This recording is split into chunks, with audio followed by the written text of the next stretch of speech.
Actually, I will see it from this angle. Actually, it's a longitudinal electronic health record, health informations, but from a lot of many accountants, not just one, and also includes a lot of information from the patient demographics, also from the pharmacy side, also from the allergies and also medical histories, and also we will touch on the lab and also the radiology results. And definitely from the private hospital sector, we have to talk about money, the dollar side. Yeah. All these are just the data, but our hospital, we think in this way, how we make the best use of the data. Actually, we talk about quality service. So the eHealth actually is just the beginning and the means to achieve a quality service. It means a lot to the doctor and the patient. Certainly a doctor would like to grasp everything about the patient in order to make an accurate, a timely, and a correct diagnosis. So eHealth certainly help in this aspect, because previously the patient only tells you what he wants to tell you. But now, actually the eHealth help the doctor to grasp everything of the patient, present and the past, from different stakeholders.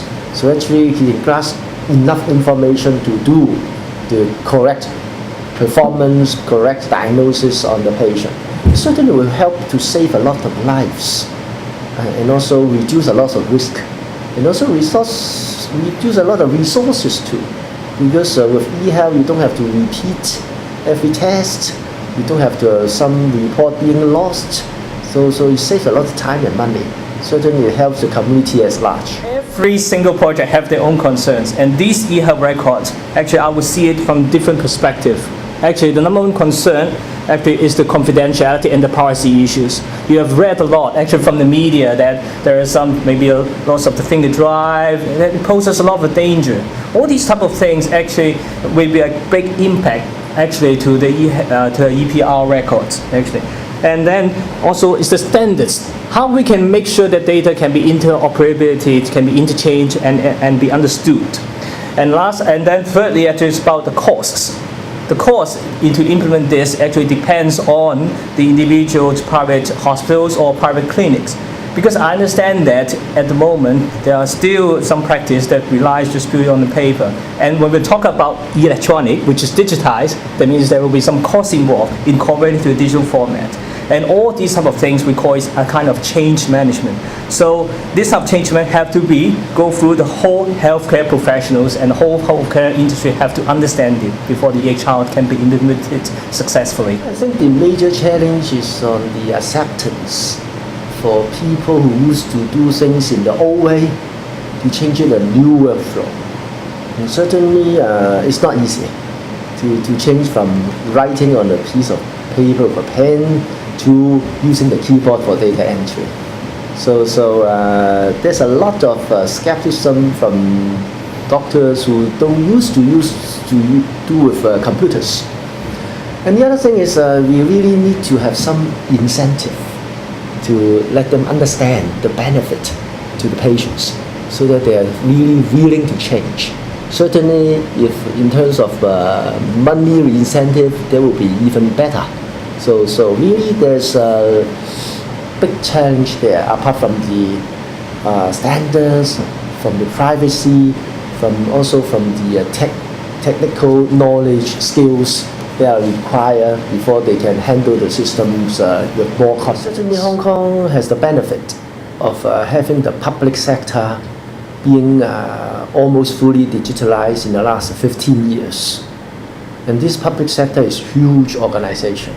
And so far as I know, it at least comprises at least 55% of the health transaction in Hong Kong has already been digitalized. So really it gives us a good foundation to start with. The other difference is Hong Kong is a small city, so it's very easy to have a centralized approach.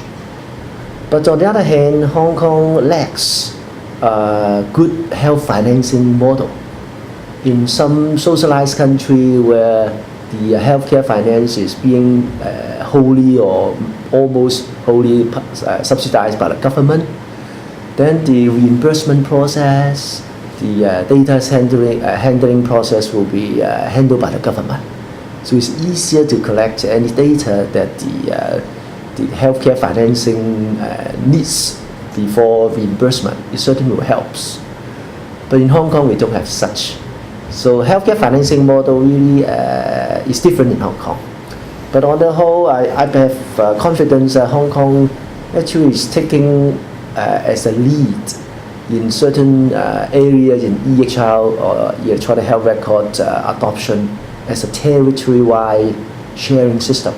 So it's a bit different, and I hope we can go a little bit a step faster. Actually, it's a concerted effort. From a private hospital setting, actually, we are one of the contributors to it. As I always call it this way, eHealth, how it can be made successful, it will only be successful when it's a holistic view.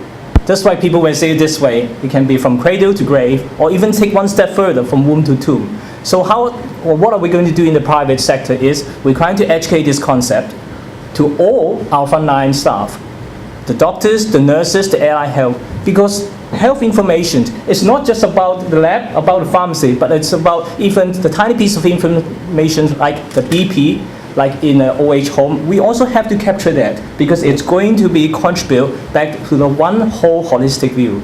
So we think that that's very important. As I always say this way, without one party, the holistic won't be complete.